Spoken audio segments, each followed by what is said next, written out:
Para sa mga mahilig sa mga kwentong aswang, subaybayan ang aming bagong channel, Sitio Pangil. Pasukin ang nakakakilabot na mundo ng mga aswang. Like and subscribe. Sitio Pangil.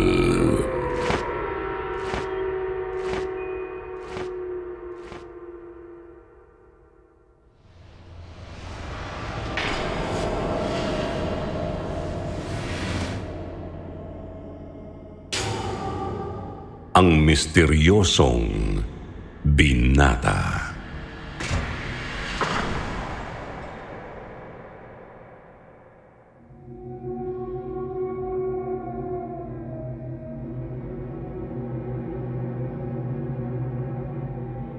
Naniniwala po ba kayo na ang lahat ng pagkakamali ay may kabayaran? Hindi ka raw pwedeng palagpasin ng tinatawag nating karma.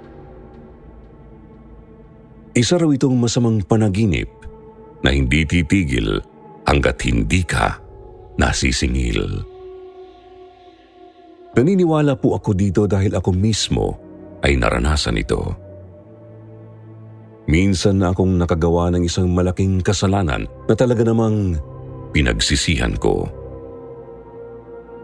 At ang kabayaran ng kasalanang yun ay talaga namang tumatak sa aking isipan. Sa totoo lang hanggang ngayon ay kinikilabutan pa rin ako tuwing naaalala ko ito.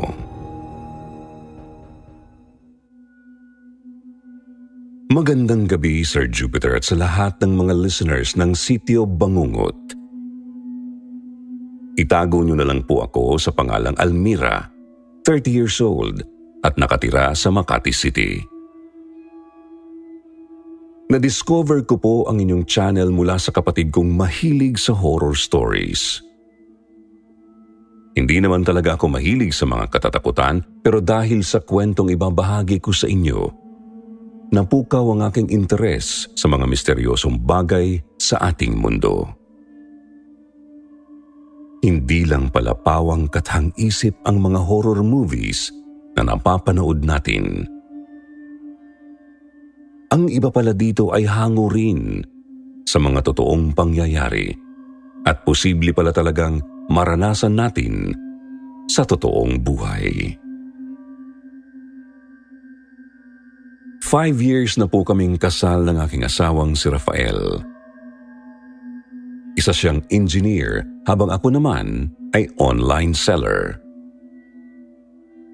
Ayaw sana niya akong pagtrabahuin dahil mas gusto niyang mag-relax lang ako at hindi ma-stress upang makapagbuntis. May problema sa aking ovaryo. Ngunit kahit maliit ang chance na mabuntis ako, hindi naman daw ito totally impossible ayon sa doktor. Ilang taon na kaming sumusubok pero hindi pa rin kami nabibiyayaan ng anak. Sa part ko, aaminin kong frustrated na ako dahil alam ko kasing gustong-gusto ng asawa ko na magkaroon ng anak. Ako din naman dahil pangarap ko ang maging isang ina. Bagaman alam kong hindi kabawasan sa aking pagkababae kung hindi ako magbubuntis, alam ko rin na lubos akong malulungkot pag hindi ko naranasan ang maging isang ina. Sa tagal naming sumusubok, naramdaman ko na parang napagod na ang asawa ko. Napagod na rin siguro siyang umasa at patuloy na mabigo. Kaya naman nang sinabi niyang wag ko na raw i-pressure ang sarili ko, mas lalo lang akong na-frustrate. Narinig ko kasi sa boses niya na nag-give up na siya. Hindi lang sa pagkakaroon ng anak, kundi pati na rin sa aming dalawa. Mula kasi nang sinabi niya yun ay mas naging workaholic na siya at naging cold na rin sa akin. Late na siyang umuuwi at halos wala na ring nangyayari sa amin. Kaya naman upang ma-divert ang aking attention, naisipan kong pasukin ang online selling. Paraan ko yun upang libangin ang sarili ko at magkaroon na rin ng extra income. Ngunit sa kabila ng pagiging busy sa online business ko, hindi ko pa rin maiwasang mabothered sa malamig na pakikitungo ng asawa ko sa akin. Ibang-iba na siya sa dati. Bukod sa wala na kaming sex life, hindi na rin kami nakakapag-date. Bukod pa doon ay hindi na kami nakakapagsabay kumain o kahit manood man lang ng TV. Kaya naman hindi ko naiwasang isipin na baka may babae na ang asawa ko. Kagaya po ng ginagawa ng ibang asawa na naghihinala, ini-stalk ko po ang social media ni Rafael. Sinundan ko rin siya sa trabaho dahil gusto kong mahuli siya sa akto kasama ang kanyang babae. Pero sa ilang beses kong sinubukang gawin yon ay hindi ako nagtagumpay. Bagamat hindi ko nakita si Rafael na may iba, hindi ko pa rin maalis sa isip ko na nangangaliwa siya. Kaya naman nag-open up na ako sa matalik kong kaibigan na si Alice. Aniya matagal na raw niyang napapansin na may pinagdadaanan ako. Bukod sa isyu ng hindi pagbubuntis, ramdam daw niya na may iba pa akong inaalala. Prangka naman niyang sinabi sa akin ang kanyang opinyon. Naniniwala raw siya na walang sapat na rason para i-justify ang pagloloko ng isang asawa, pero maaring hindi na nakakaramdam ng excitement si Rafael sa akin. Diretso niyang sinabi sa akin na napapabayaan ko na raw ang sarili ko at nagiging losyang na ako. Pumutla ang balat ko at hindi na rin nag-aayos. Masakit man para sa aking aminin yun, pero totoo ang lahat ng sinabi niya. Para kasi akong nawalan ng ganang mag-ayos mula nung nagbago ang pakikitungo ni Rafael sa akin. Hinikayat ako ni Alice na mag-ayos at lumabas raw kami kagaya nung mga dalaga pa kami. Gusto raw niyang maka-experience ulit ng nightlife, lalo pat nawalan raw ng excitement ang buhay niya mula nung siya'y ikasal. Kagaya ko, may hinala rin siya na may ibang babae ang kanyang asawa.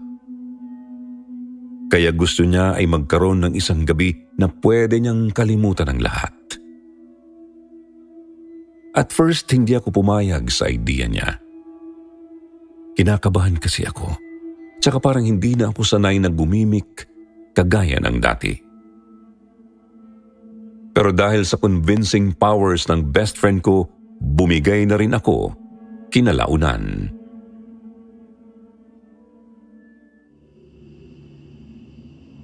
Sir Jupiter, aaminin ko pong umasa akong hindi ako papayagan ng asawa ko.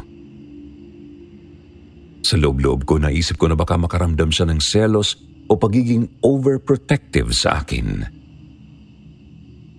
Pero ni hindi man lang siya nag-isip at kaagad akong pinayagan. Ni hindi siya nagtanong kung sinong kasama ko, sang club kami pupunta at kung anong oras ako uuwi. Na-feel ko na wala na siyang pakialam sa akin. Kaya naman hindi ko na napigilang itanong sa kanyang lahat ng mga bumabagabag sa isip ko. May iba ka na ba? Mahal mo pa ba ako? Gusto mo pa bang i-save ang marriage na to? Yun ang mga tanong na ibinato ko sa kanya habang umiiyak. Pero tila hindi niya ako sineryoso. Ano raw bang pinagsasasabi ko? Kung ano-ano na lang daw ang pumapasok sa isip ko. Imbes na sagutin ako at bigyan ng reassurance, mas pinili niyang i-invalidate ang feelings ko. Dahil sa labis na sama ng loob, tinalikuran ko siya at dumiretso sa club kung saan kami nagkita ni Alice. Sobrang ingay at siksikan sa loob. Karamihan sa mga nandun ay mga kabataan. Pero hindi ko na inintindi ang mga nakakahilong ilaw at nakakabinging ingay. Naglasing kami ng kaibigan ko at sumayaw na parang wala ng bukas. Sa gabing yun ay tinapon ko munang pansamantala ang lahat ng problema ko at nag-focus lang sa pag-e-enjoy. Sa kalagitnaan ng pakikipagkasiyahan ay nakilala ko ang isang binata na biglang sumayaw sa likuran ko at hinawakan ng aking bewang. Unang beses ko palang siyang nakita ay nakaramdam na ako ng koneksyon. Kaya naman sinayawan ko rin siya at hindi ko namalayang nakikipaghalikan na pala ako sa kanya. Pagkatapos makipagsayawan ay sumama siya sa akin sa table para uminom. Naiwan naman si Alice na sumasayaw pa rin sa dance floor. Sobrang bilis ng mga pangyayari, Sir Jupiter. Hindi ko alam kung paano niya ako napapayag na sumama sa kondo niya, pero ito mismo ang ginawa ko.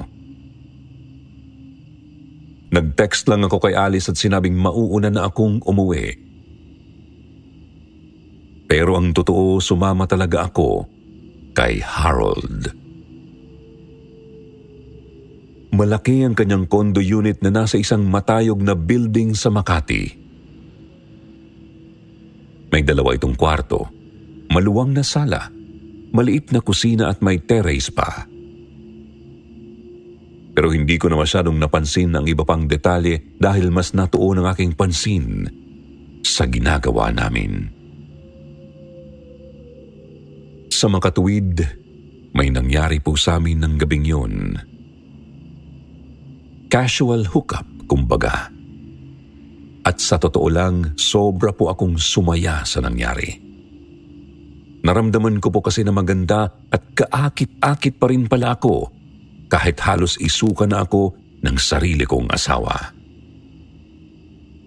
Kaya naman ang inakala kong isang one-night stand ay nauwi sa isang no-strings-attached na relasyon. Nasundan ng mga maiinit na gabing pinagsaluhan namin. May isang beses pa nga na nagsinungaling ako sa asawa ko. Sinabi kong uuwi ako sa probinsya namin pero ang totoo, kasama ko lang si Harold sa kondo niya. 5 years younger than me po si Harold, Sir Jupiter.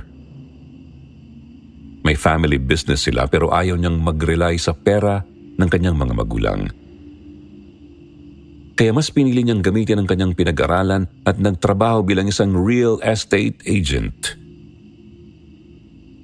Hanga po ako sa maturity at kabaitan niya. May goals siya sa buhay at gagawin niya ang lahat upang makamit yun. Sobrang gentleman din niya kaya safe ang pakiramdam ko pag magkasama kami.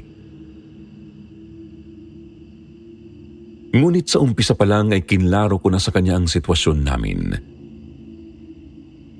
Alam niya na may asawa ko at sa kabila ng pinagdadaanan namin, mahal ko pa rin si Rafael. Malinaw sa kanya na casual relationship lang ang meron kami at hindi kami magkakaroon ng mas malalim pang relasyon kahit kailan. Ayoko siyang paasahin kaya mas mabuting maintindihan niya ang limitasyon namin. Hindi naman daw issue sa kanya yon. Ayon sa kanya ay gusto niya ako at handa siyang pagtiyagaan kung ano lang ang kaya kong ibigay.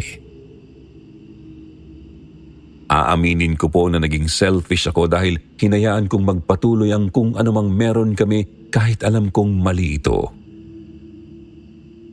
Napupunan kasi ni Harold ang mga pagkukulang ng asawa ko. Sa mga oras na yun, siya ang lalaking nagpapasaya sa akin. Pero umabot sa point na kinakain na ako ng konsensya ko. Hindi ko na kayang magsinungaling at maglihim sa asawa ko. Kaya nagdesisyon akong tapusin na ang kalokohan ko. Pero isang pangyayari ang mas nagtulak sa akin na makipaghiwalay sa kanya. Isang beses nagising ako sa condo unit niya ng mag-isa.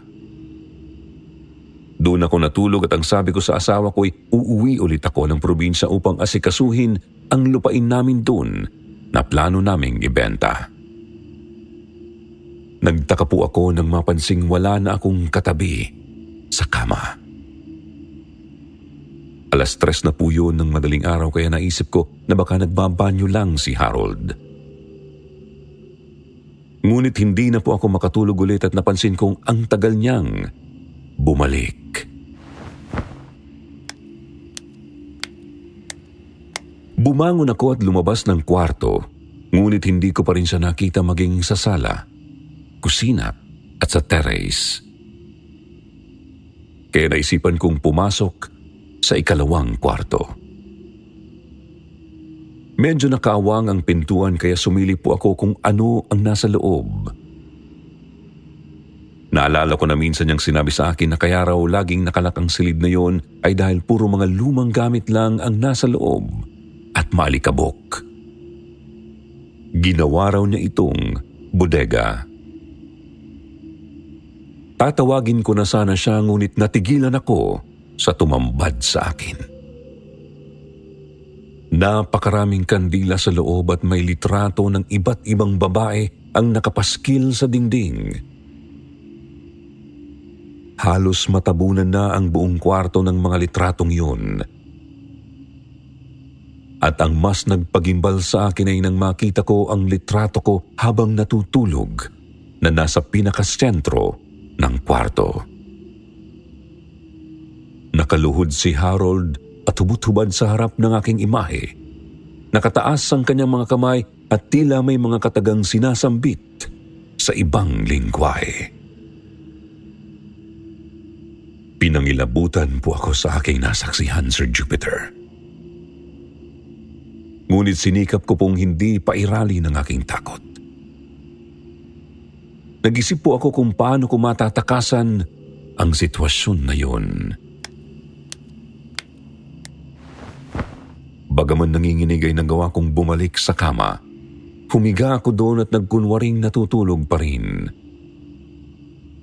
Aakto ako na parang walang alam upang masigurong makakalabas ako doon ng buhay. At sa oras na makaalis ako doon ay puputulin ko na ang relasyon namin ni Harold.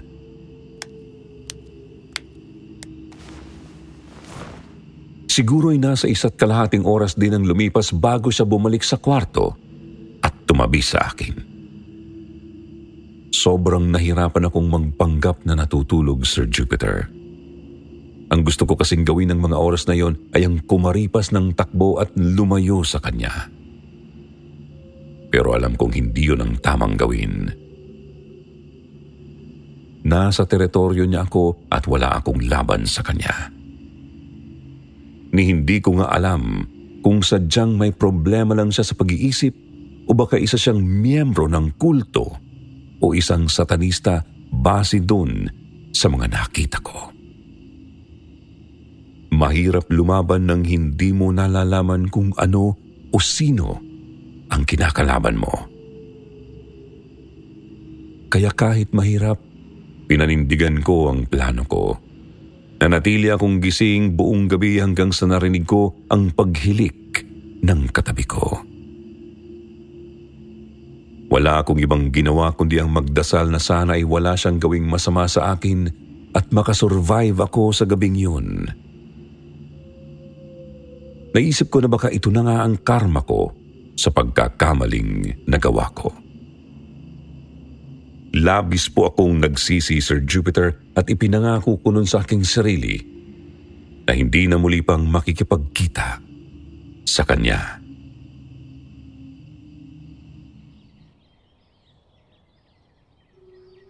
Kinabukasan ay umarte pa rin ako na walang alam. Tinanong ako ni Harold kung bakit parang wala akong tulog. Idinahilan ko na lang na medyo masama ang pakiramdam ko. Ipinagpasalamat ko na lang na hindi na siya nag-usisa pa at hindi rin siya nagduda sa akin. Ligtas akong nakauwi sa bahay. Pero umpisa pa lang yun ng kalbaryo ko.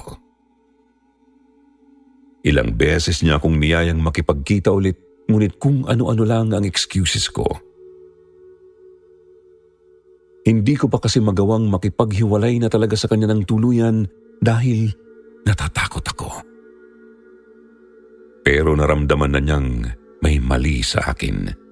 Kaya nang itanong niya sa akin kung masaya pa ba ako, dun na ako nagdesisyon na putulin na ang aming relasyon. Magkausap lang kami noon sa phone pero ramdam na ramdam ko ang galit niya. Tumaas ang kanyang boses.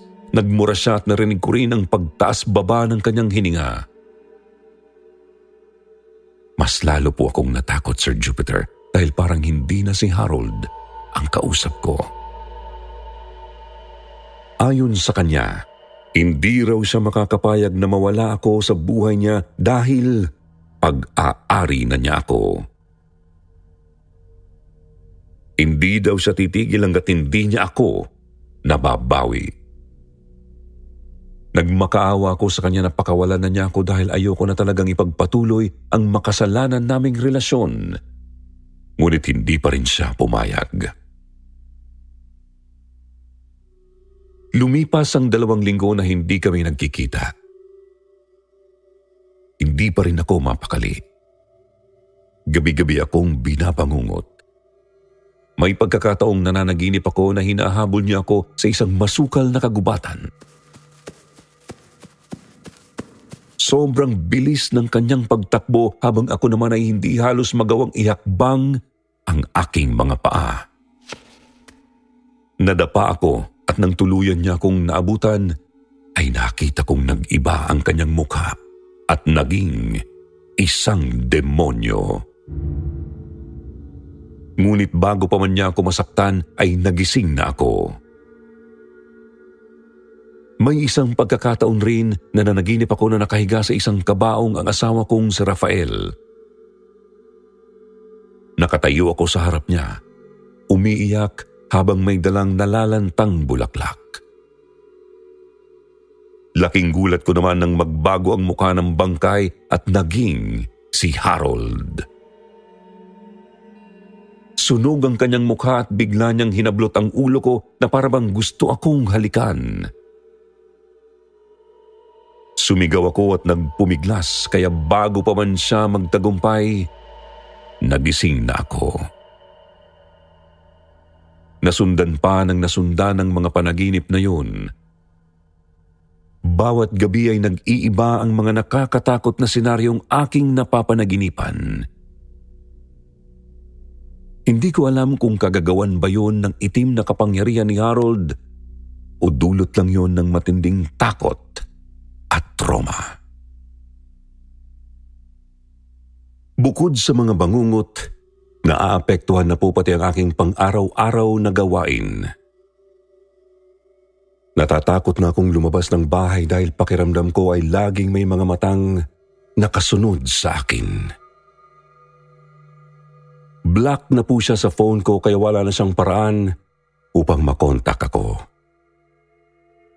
Pero pakiramdam ko ay hindi pa rin siya tumitigil.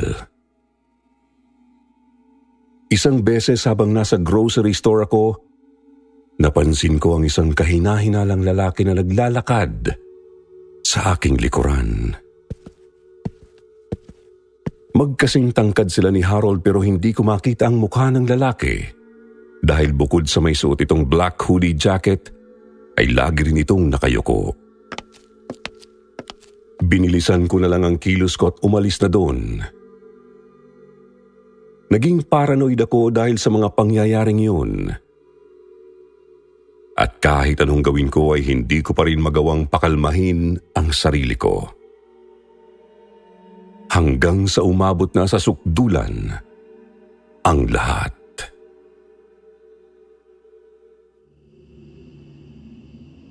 Isang gabi, Habang mag-isa ako sa bahay, bigla na lang dumating si Harold. Hindi ko siya pinapasok, ngunit nagpumilit talaga siya. Hindi ko nalabanan ang kanyang lakas kaya nagtagumpay siyang pumasok sa bahay. Umiyak siya. Lumuhod at nagmakaawa na balikan ko siya.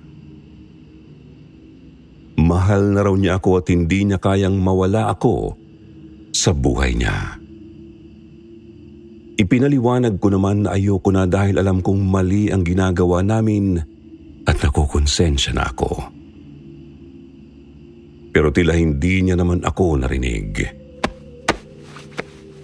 Habang tinutulak ko siya palayo ay tumataas naman ang kanyang emosyon. Bigla siyang nagalit at hinablot ang aking braso. Sapilitan niya akong hinalikan habang paulit-ulit na sinabing sa kanya lang ako. Ginawa ko ang lahat upang pigilan siya. Inilabas ko ang lahat ng lakas na mayroon ako, ngunit sa huli ay natalo na naman ako. Napahiga ako sa sahig at siya naman ay umibabaw sa akin. Kinilabutan po ako nang makita ang panlilisik ng kanyang mga mata. Napansin ko ring may ibinubulong siyang mga kataga na hindi ko maintindihan. Umiyak ako at nagmakaawa sa kanya ngunit hindi pa rin niya ako pinakinggan. Sir Jupiter, hindi ko akalain na posible palang mangyari ang ganong bagay sa tunay na buhay. Akala ko ay sa pelikula lang yun nangyayari. Sinakal ako ni Harold at inangkin ang aking mga labi. Naglandas rin ang kanyang mga kamay sa masiselang parte ng aking katawan. Sa pagkakataong yun, wala na akong nagawa kundi ang umiyak at magdasal. Pakiramdam ko kasi ay wala na akong kawala. Pero bago pa man siya magtagumpay sa kanyang binabalak, may tumulak na sa kanya palayo sa akin. Ang sunod kong nakita ay sinusuntok na siya ng asawa kong si Rafael. Nanlaban si Harold at pinilit ang sariling gumanti, ngunit mas malakas ang aking asawa sa kanya. Tumawag kaagad si Rafael ng pulis at hawak-hawak niya ang kwelyo ni Harold upang masigurong hindi ito makakatakas hanggang sa dumating ang mga pulis.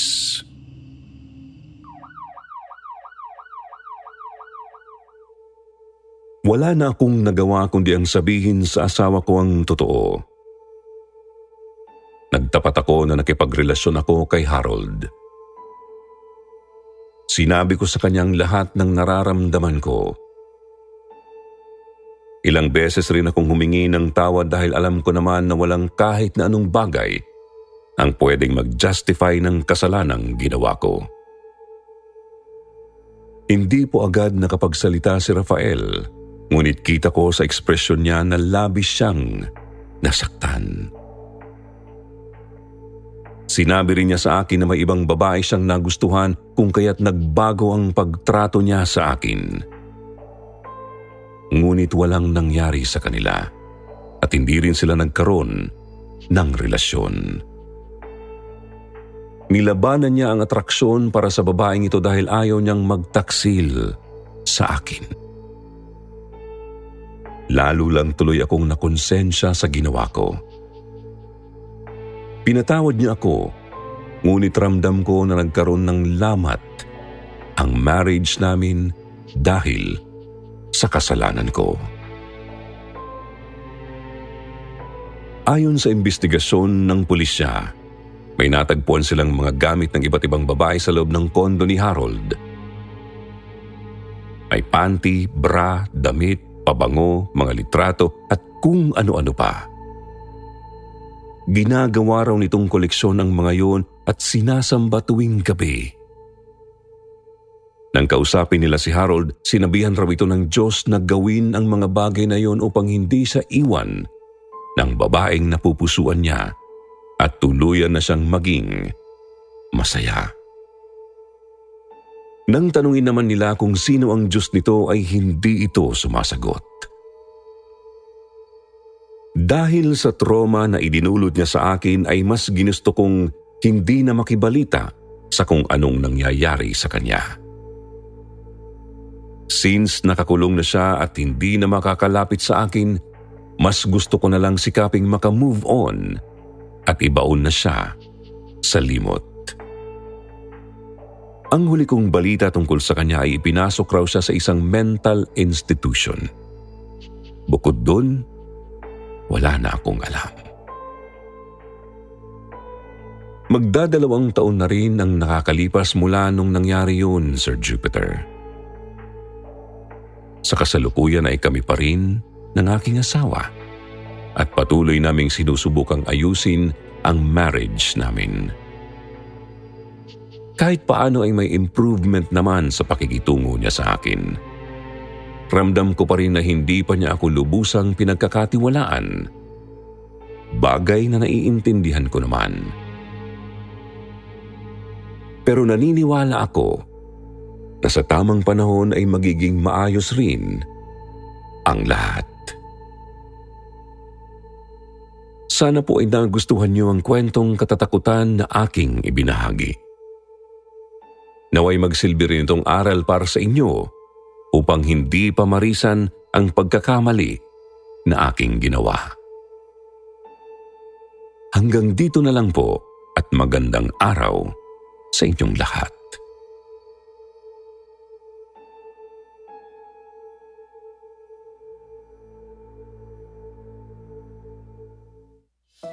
At ngayon, dumako na tayo sa inyong paboritong shoutout portion.